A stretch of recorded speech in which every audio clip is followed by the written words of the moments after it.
Okay, good morning.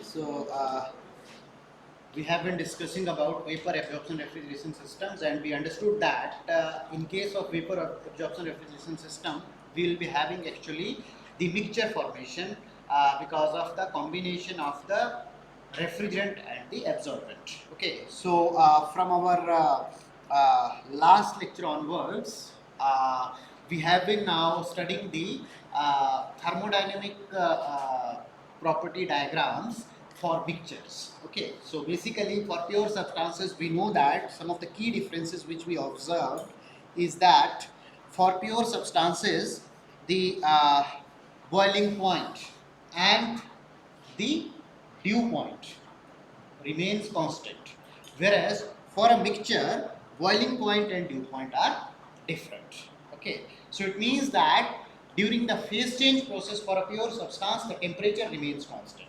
On contrary, for a mixture, even during the phase change process, temperature does not remain constant. Basically, why? Because in a mixture we have two substances. Okay, so each substance will have its different boiling point.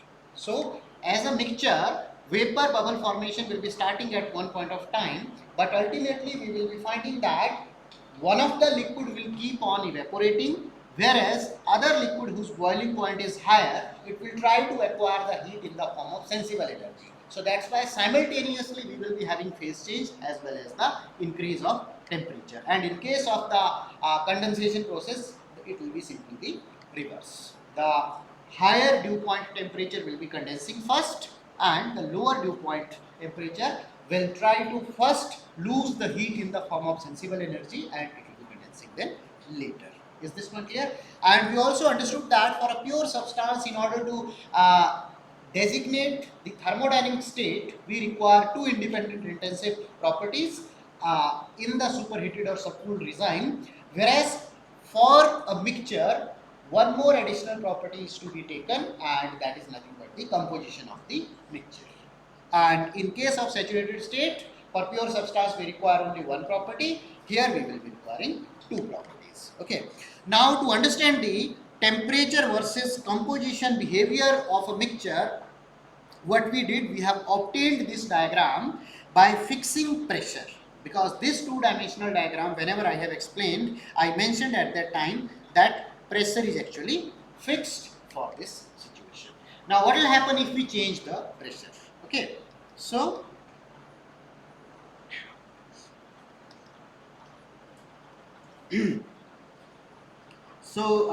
let me again draw the TX diagram.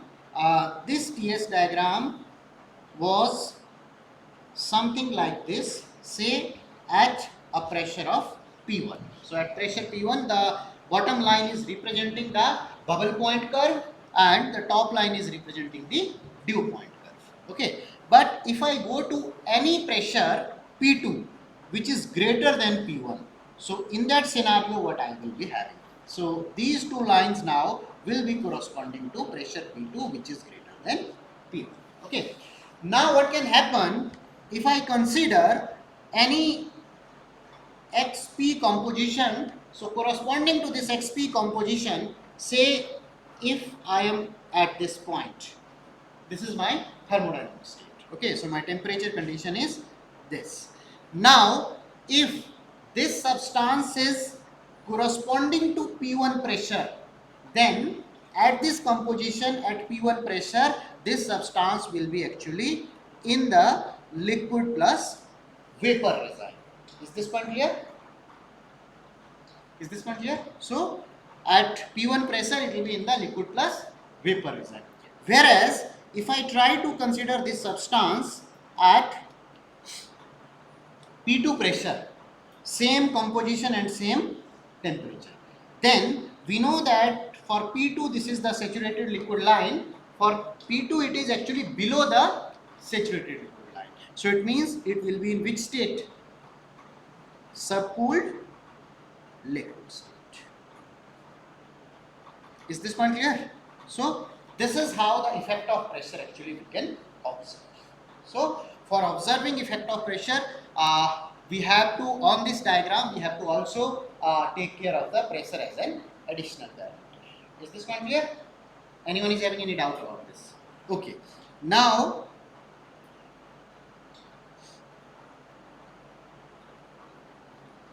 temperature is not sufficient for our analysis. Along with the temperature, we should also know one more important property which will be required for thermodynamic analysis of the cycle. Can you tell me what is that important property?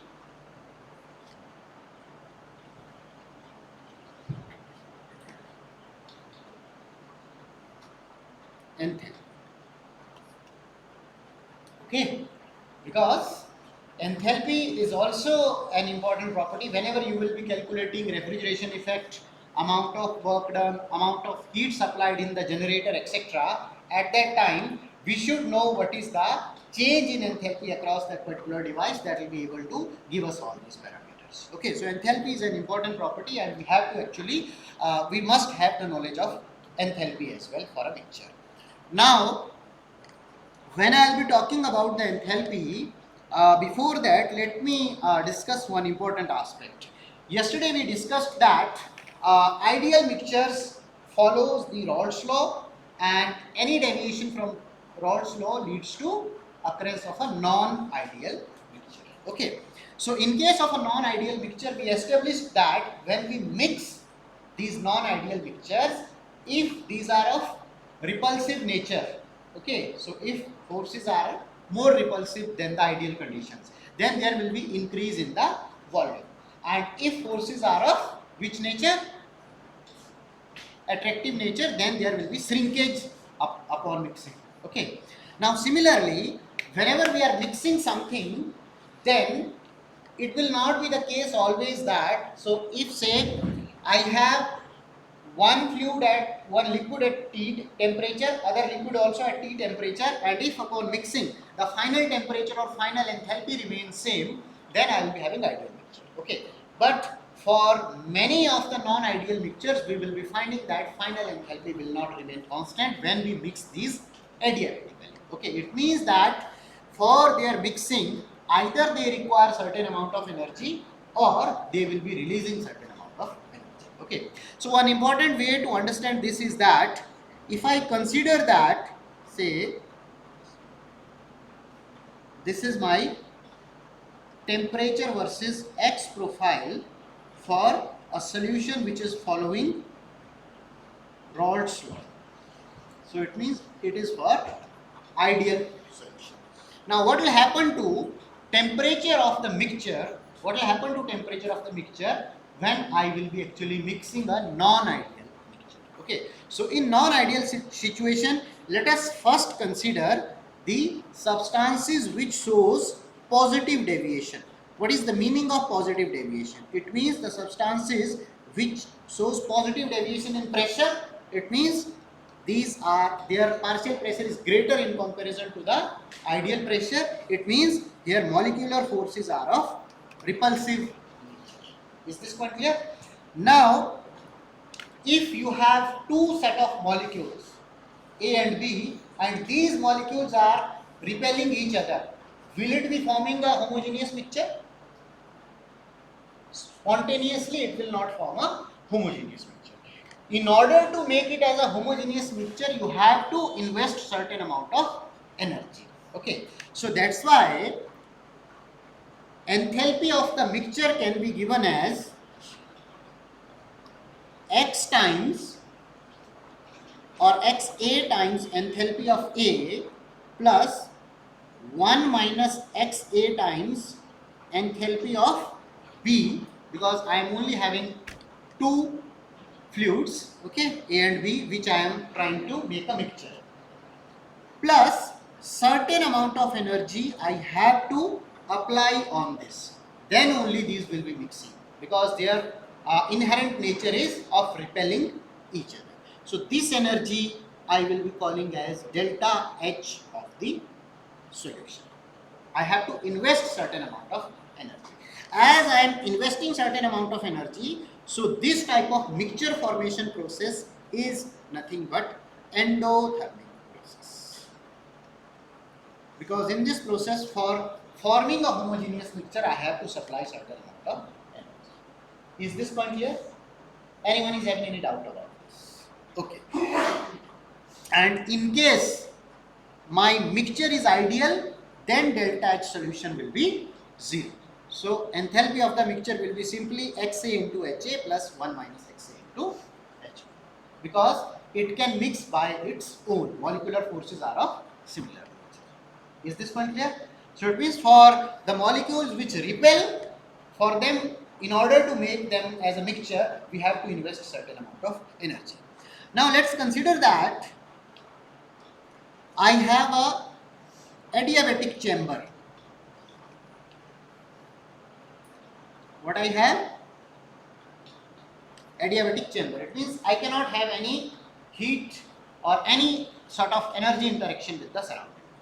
Now in this, I have actually put two substances, A and B, and these substances A and B are such that they are having repulsive forces, positive deviation. Okay, and let's consider that under certain conditions these actually follows these forms a mixture. So once these will be forming a mixture, we know that for formation of mixture it requires certain amount of energy.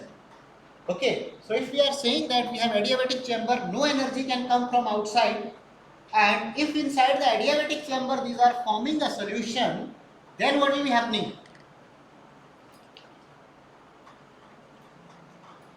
These will be taking that additional energy from their original enthalpy content itself. Is this point clear? So if, because from outside nothing can cross, and inside the adiabatic chamber they have to form a mixture also, that is also a condition I have imposed. So in order to form that mixture, whatever the heat of solution is required, delta H is required, that energy they will be taking from their initial energy. So if they are taking that from their initial enthalpy content, so ultimately their overall enthalpy content is decreasing. So if overall enthalpy content is decreasing, their temperature should also decrease. Is this one clear? So it means that if I have to represent a non-ideal solution on temperature X diagram, a substance which shows positive deviation, in case of pressure its pressure increases but its temperature decreases if I allow it to mix adiabatic. Is this one clear? Because what I said, I have put A and B inside a adiabatic chamber, so it means from outside it cannot take any heat, but for mixture to form it requires delta H of the solution. So it means that delta H of solution is coming from their initial enthalpy only. So if it is coming from their initial enthalpy, it means after forming the mixture they have consumed some amount of their initial enthalpy. So final enthalpy of the mixture should be less. So if final enthalpy is less, then their temperature will be less. Is this one clear? So this is temperature X diagram for solution which shows positive deviation, which expands on, basically what is happening, these are expanding upon mixing. So if these are expanding upon mixing, you have to spend certain energy. So that is leading to decrease in temperature. Okay. And likewise, if I go with the other thing, what is negative deviation? It means these attract each other. For these substances, enthalpy has to be equal to HA into XA plus 1 minus XA into HB plus delta H of solution. However, delta H of solution will be negative in this case. So it means it will be nothing but a exothermic process. We know that some substances upon upon mixing releases heat. So that will be exothermic process. And if they are releasing heat and these are put inside a adiabatic chamber, what will happen? Upon releasing heat, the temperature will increase. So the substances which shows negative deviation, their temperature will increase. Okay, so now you can observe that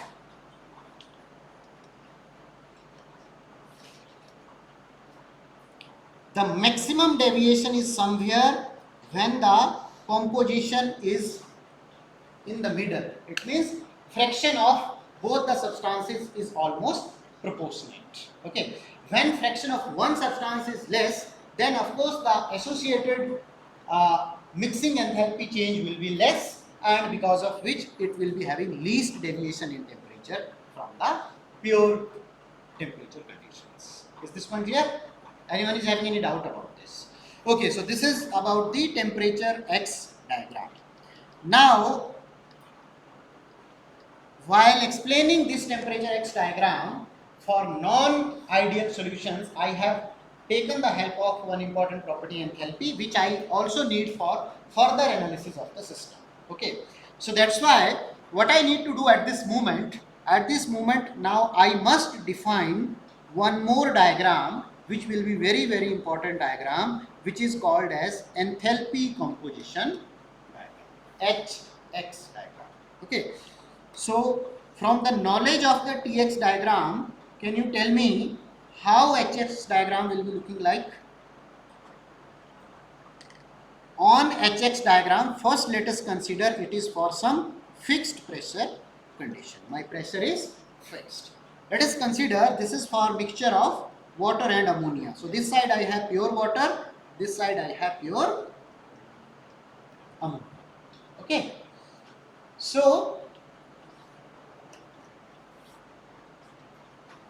I will be having one line something like this. This line will be representing saturated liquid, or I can also call this as bubble point curve. Okay. Now at this particular point, my state is pure saturated water. So here it will be nothing but HF for water. This much enthalpy will be HF for water. At this point it is pure ammonia, and it is in which state? Saturated liquid state. Okay, so it will be HF for pure ammonia. So you can even check the tables. You will be finding at a given pressure you have less value of enthalpy for ammonia in comparison to water. Yes.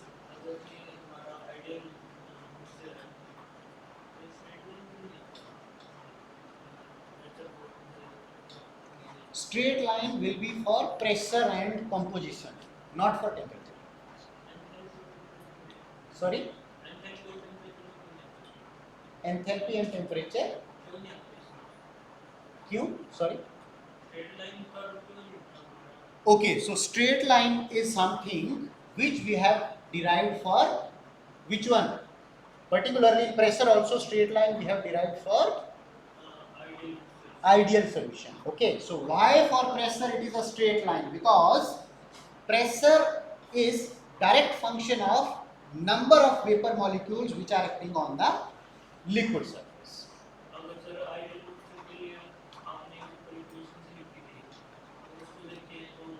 You see, this is the okay equation you are telling.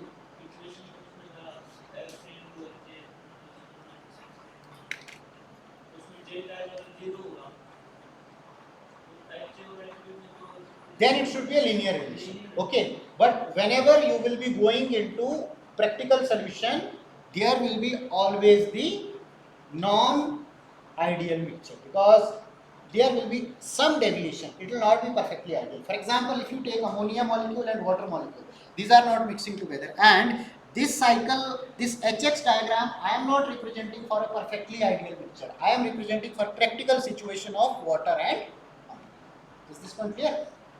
This is for ammonia molecule, water molecule and ammonia. Okay. Is this one clear? So this point, this line is nothing but a saturated liquid line or bubble point curve, and this is corresponding to a pressure P. Now, at any pressure P, enthalpy of liquid and vapor, is it same or different for pure substance? Enthalpy of saturated liquid and enthalpy of saturated vapor at a given pressure, is it same or different?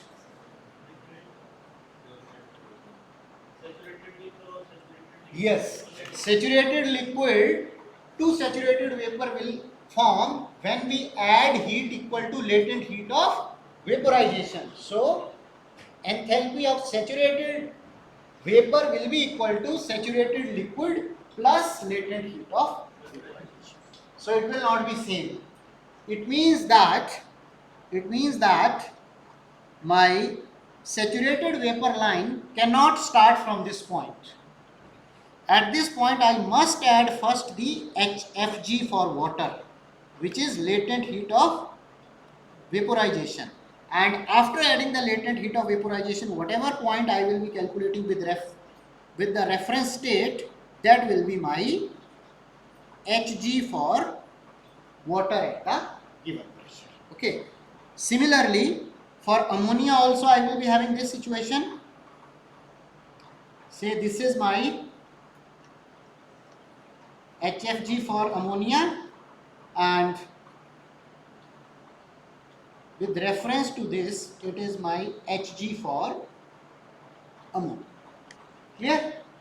So now, if I join these 2 points and calculate for the mixture, this line is my saturated vapor or dew point line.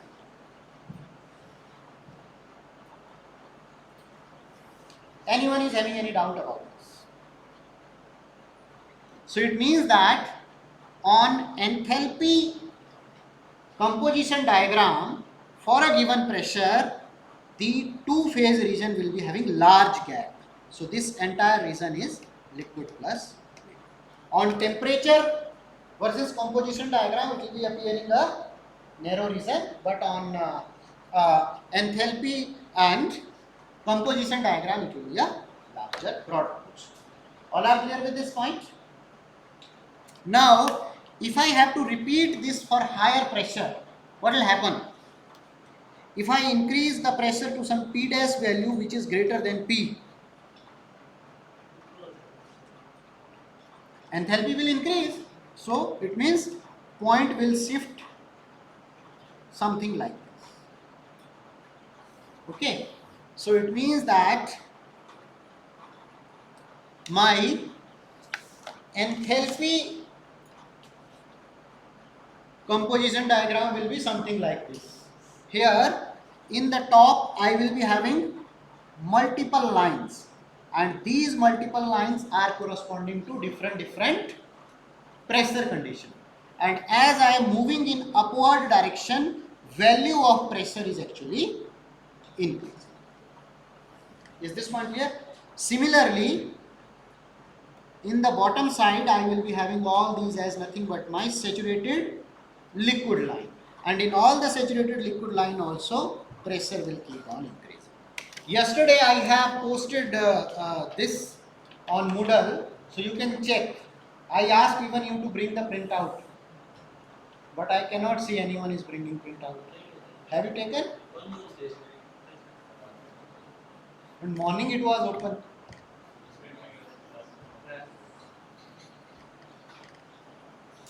But they are having.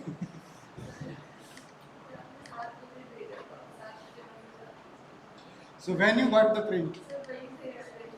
Okay. So now you can see that the pressure is increasing for saturated vapor in the upward direction as well as for saturated vapor. Okay, can you follow this from the enthalpy diagram? Is it visible? Okay. Now one interesting point is that how constant temperature lines comes for this. So constant temperature line on this appears something like this.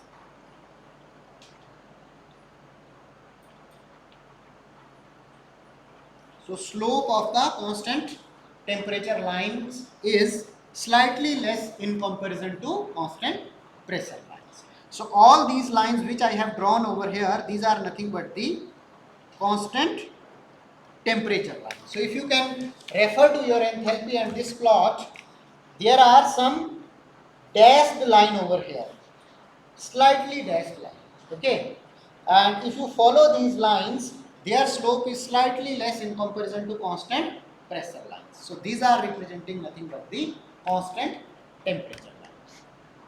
All are clear with this point? Anyone is having any doubt about this? Are you able to follow this from the enthalpy composition diagram? Because this is important, okay. Now comes one interesting thing. How my constant temperature line will be going inside this, inside the two-phase region. If you follow your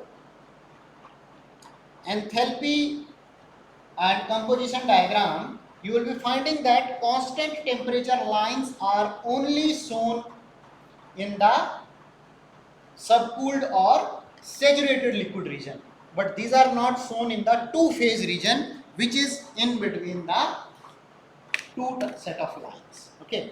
So this is because on this chart already we have so many lines. If we draw the constant temperature line in addition to this chart will be becoming very clumsy and we will not be able to properly follow the property lines, okay. One additional thing, on this chart, are you able to see any additional line? Is there anything which I have not discussed yet? There are some lines which are moving like this, something like this, okay, directly connected to the saturated vapor line at the end points. What does these lines represent and what is their purpose? Can you tell me what does these lines represent and what is their purpose?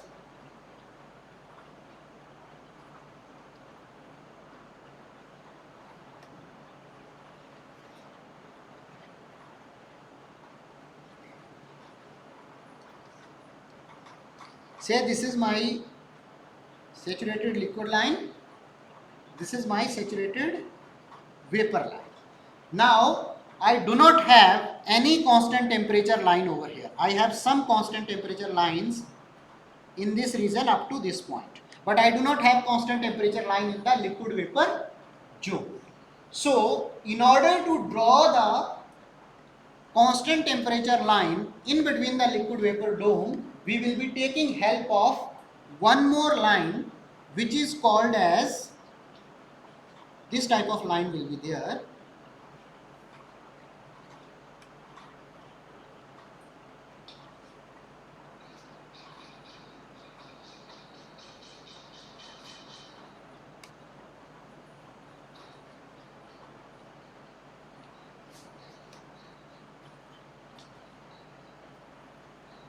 This type of line will be there, which is called as equitable construction line. Equitable construction line, or it is sometimes also called as auxiliary line. Okay, so all these auxiliary lines are also pressure specific. So this auxiliary line is for fixed pressure P. If you go to other pressure P, there will be another auxiliary line. For example, here different pressures are mentioned from 0.2 bar, 0.4 bar, 0.8, 1, 2, then 10 bar, 20 bar, 40 bar. Like this we have multiple auxiliary lines over here. Okay. Now what is their purpose? For example, I have a temperature value of minus 10 degrees Celsius. Okay, and in between the liquid vapor dome, I need to draw a isotherm. In between the liquid vapor dome, I need to extend this minus 10 degrees Celsius line. What I can do? At this 10 degrees Celsius, which is crossing this saturated liquid line, I can draw a vertical line. Okay, this vertical line will be crossing this auxiliary line for the same given pressure. Now, from the auxiliary line, I will draw a horizontal line, and that horizontal line will cross the saturated vapor line over here. Once it is crossing the saturated vapor line, then I have got a point on this, I have got a point on this. So basically this point on saturated vapor line will be corresponding to minus 10 degree Celsius. Now what I can do, I can simply draw a straight line in between this point and this point, and this will be my isotherm at minus 10 degrees Celsius in between the two phases. Is this point clear or not? Please understand this very carefully, because based on this we have to do numerical problems, and in numerical problems enthalpy composition diagram will be provided to you. You have to draw this isotherm. So in your exam, bring your scale, pencil, etc., so that you can draw this line and then draw the isotherm and then locate the corresponding property values. So that's why it is very important, and also practice this before going into exam. Practice at least one or two numerical problems related to enthalpy composition diagram. Okay, because you will make more habitual how to draw and follow different lines. Is this one clear? Do I need to explain this again, how to draw isotherm, or all are clear? At minus 10 degrees Celsius, I have gone up to saturated liquid. From there, I have drawn a constant composition line, like composition value is fixed. It is crossing auxiliary line. From auxiliary line, I have drawn a constant enthalpy line. This line will be crossing my saturated vapor state. Where it is crossing the saturated vapor state, this will be representing the same value of temperature at that point. Okay, and then I can draw a horizontal line in between these two, which will be representing the isotherm, the constant temperature line in the two phases. All are clear with this? Okay, so you need to practice this. Okay, so now if I ask you to do it for some other pressure, can you do it? Because you have to simply follow now that particular pressure. Okay, let's now talk about few key processes which will be happening which typically happens in a vapor absorption cycle, and we should, if we are having their fundamental understanding of these processes, then we will be able to solve the numerical problems related to vapor absorption refrigeration cycles. Okay, so first process is adiabatic mixing of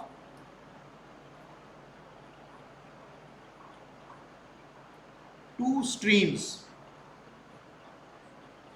two mixture streams. Mixture streams means, what is the meaning of mixture streams? If I simply write two streams, it means I have two streams of two pure substances. Okay, so say one pure substance has water, other pure substance has ammonia. But if I say two mixture streams, it means first stream is also having some mixture of ammonia and water, other stream is also having some mixture of ammonia and water. First stream will be having some other composition, second stream will be having some other composition, and when these will be mixing together, of course the composition of the mixture will also be changing. So first I am writing the process of adiabatic mixing of two mixture streams. So let us consider that I have a mixing chamber. Inside this mixing chamber, one stream comes at m.1 mass flow rate. Composition of this stream is x1. Enthalpy of this stream is h1. Other stream is coming with mass flow rate of m2, mass fraction or composition of x2, and enthalpy of h2. These are resulting in a mixture which is having flow rate m3, composition x3, and enthalpy h3. So if I know these two things, then what will be the value of X3 and H3? How I can calculate this? First, there will be mass conservation. So for mass conservation, m dot 1 plus m dot 2 will be simply equal to m dot 3. All are clear to this point?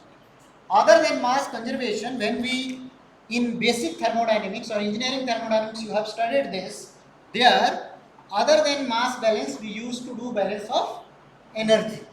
But here in addition to energy we also have one more parameter, composition. So we also have to do the balance of composition and then balance of energy. So three things we need to do. So if I talk about composition, then m dot 1 mass flow rate is coming with x1 composition, m dot 2 mass flow rate is coming with x2 composition, and finally it is forming m dot 3 mass flow rate, and the composition of the mixture is say x3. Okay, so from here I can write that x3 will be equal to m dot 1 by m3 into x1 plus m dot 2 by m dot 3 into x2. Okay, I can slightly simplify it.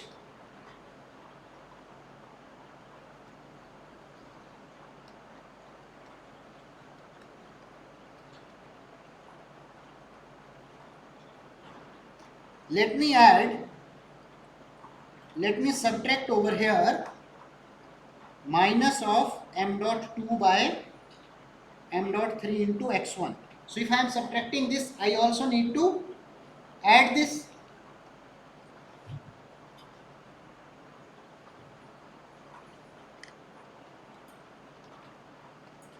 X3 will become equal to, now you see, first term and last term, what will be happening? M dot 1 plus m dot 2 divided by m dot 3 into x1. M dot 1 plus m dot 2 is already m dot 3. So it will be cancelling out. It will simply become x1 plus, in the second term I can take m dot 2 by m dot 3 common, and it will be becoming x2 minus x1. All are clear at this point?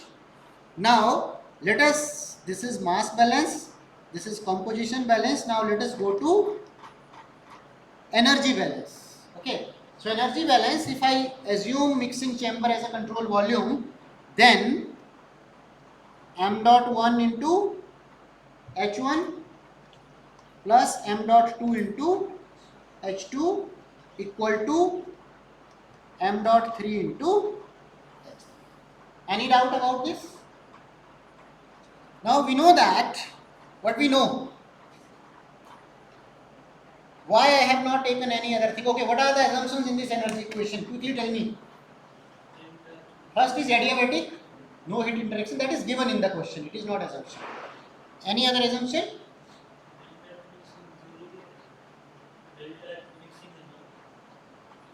That is, so already these are mixed solutions. The assumption is, in energies we also will be having some kinetic energy and potential energy. So changes in kinetic and potential energy are okay. From here H3 will be coming as H1 plus m dot 2 by m dot 3 into H2 minus H1.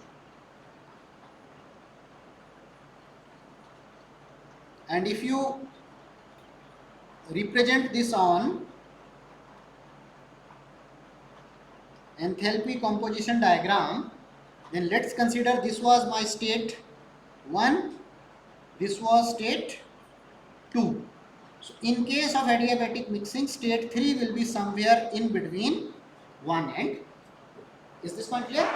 And at 1 my composition will be x1, enthalpy will be h1. At 2 it will be x2 and h2, and x3 and h3. Very simple thing. If you mix, adiabatically mix a water of 60 degrees Celsius and a water of 30 degrees Celsius, you will be getting some temperature in between these two values. Okay, so likewise I will be having over here. However, whether it is coming 0.3 is coming closer to 1 or it is coming closer to 2, it will be depending upon the ratio of mass flow rates. If mass flow rate of 1 is more dominant, then it will be coming closer to 1. If mass flow rate of 2 is dominant, then it will be coming closer to 2. Is this point clear? Okay. Now number 2 process.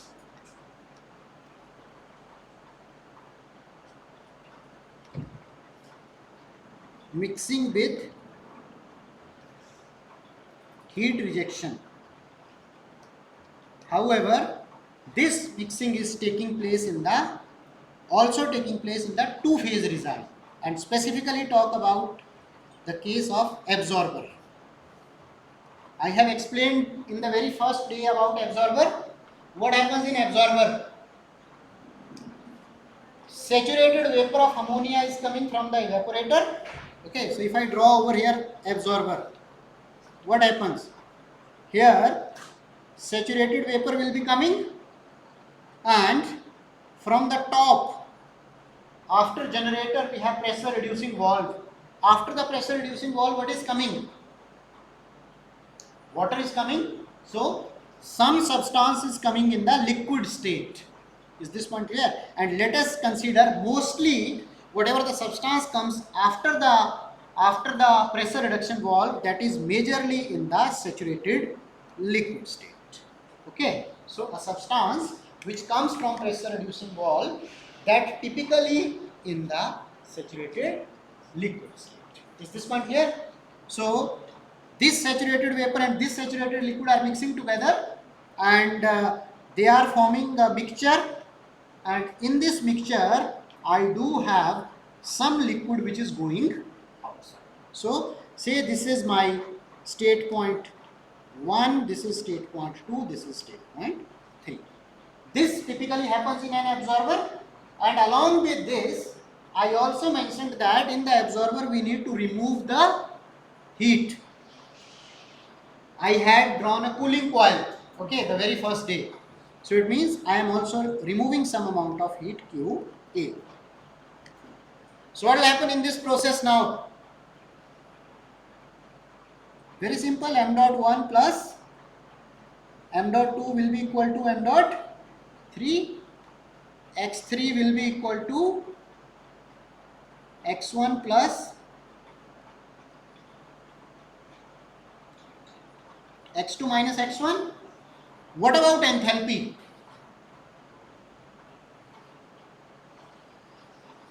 M dot 1 H1. Anything else? Heat is going out. Okay, so going out I have taken on right hand side. So plus QA, which is going out. Okay, so it means that H3 will be nothing but equal to H1 plus m dot 2 by m dot 3 into H2 minus H1 minus of QA divided by m dot 3. So in addition to adiabatic mixing, I will be having some penalty on enthalpy because of the heat rejection. So the heat which is going out, that will try to decrease some amount of. All are clear to this point? Anyone is having any doubt? If I have to represent this process on enthalpy composition diagram, how it will be? You know everything. Pressure inside the absorber is always fixed. This is also evaporator pressure, this also at evaporator pressure, and this is also at, so means pressure is same. HX diagram, this is saturated vapor, this is saturated liquid. Saturated liquid is at state 1, saturated vapor is at state 2. For adiabatic mixing, there will be straight line. So if I simply consider adiabatic mixing, I will be having some point with enthalpy 3 dash over it. That is what is happening now. In case of adiabatic mixing, the point lies on the straight line in between 1 and 2. So let me call that point as 3 dash. Okay. So if I only consider this portion, let me define this entire enthalpy as H3 dash, because this is coming with adiabatic mix. After H3 dash also, I am removing some amount of enthalpy. And when I am removing this amount of enthalpy, it is not putting any penalty on the composition. Okay, so it means that from point 3 dash, there will be a straight line which will be moving at the constant composition, and somewhere over here I will be having point 3. And this difference between 3 and 3 dash is actually my QA divided by M dot. All are clear with this point? Anyone is having any doubt? Okay. Shall we proceed further to third process?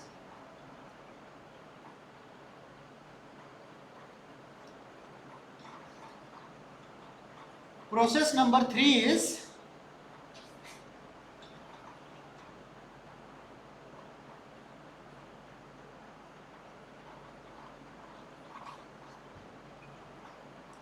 heating and separation. Heating and separation. What it means? I have some substance which is coming at state 1 and it is heated. Here heat is provided and it has reached to state 2.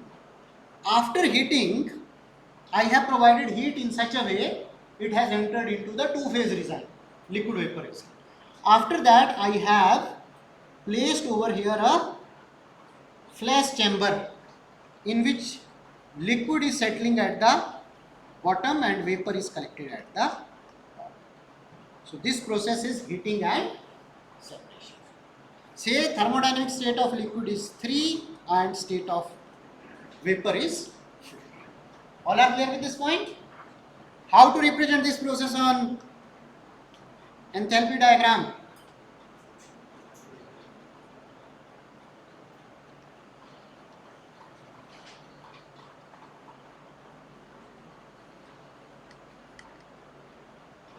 Say this was my state at this composition.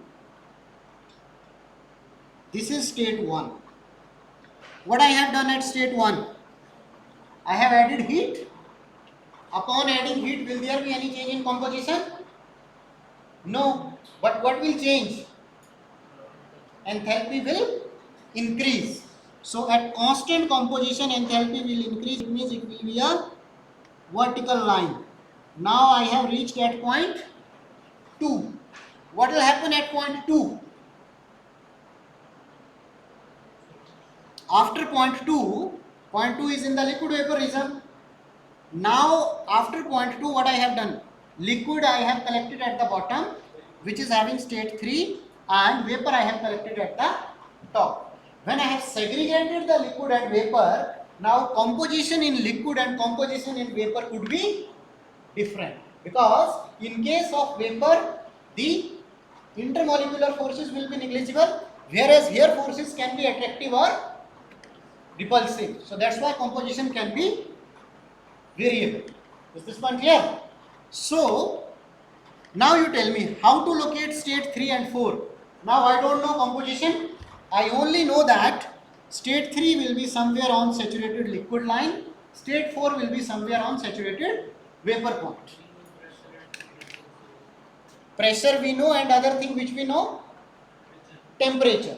So if we know temperature, upon this separation the temperature of vapor and temperature of liquid will be same, because it was heated up to the same temperature and then simply separated. So it means there will be no change in temperature.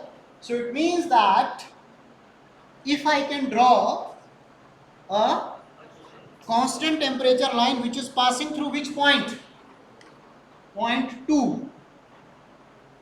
So I need to do hit and trial method. Okay, say I have taken a line at minus 10 degrees Celsius. It is moving like this. Then at minus 40, it is moving like this. Then like this I will keep on doing the hit and trials, and then at some point of time I found a line like this which is passing through point 2. Now this line is representing isotherm. Whatever is the temperature at point 2, same is temperature at this point, same is temperature at this point. So it means these temperatures are also same, and this is on saturated vapor, this is on saturated liquid. So it will be my state number 3 and it will be state number 4. From here I can check the composition of X3, from here I can check the composition of X4. But this line has to be drawn by hit and trial. All are clear with this point? Anyone is having any doubt about this? Fine. Fourth process.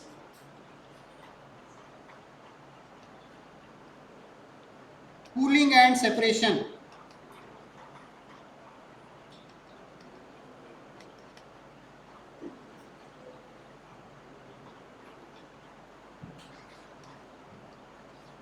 I have state 1.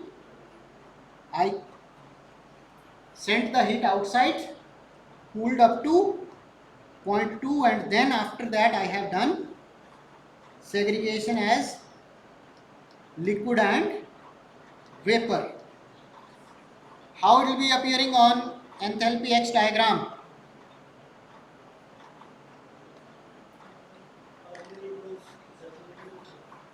Initially say it was saturated vapor.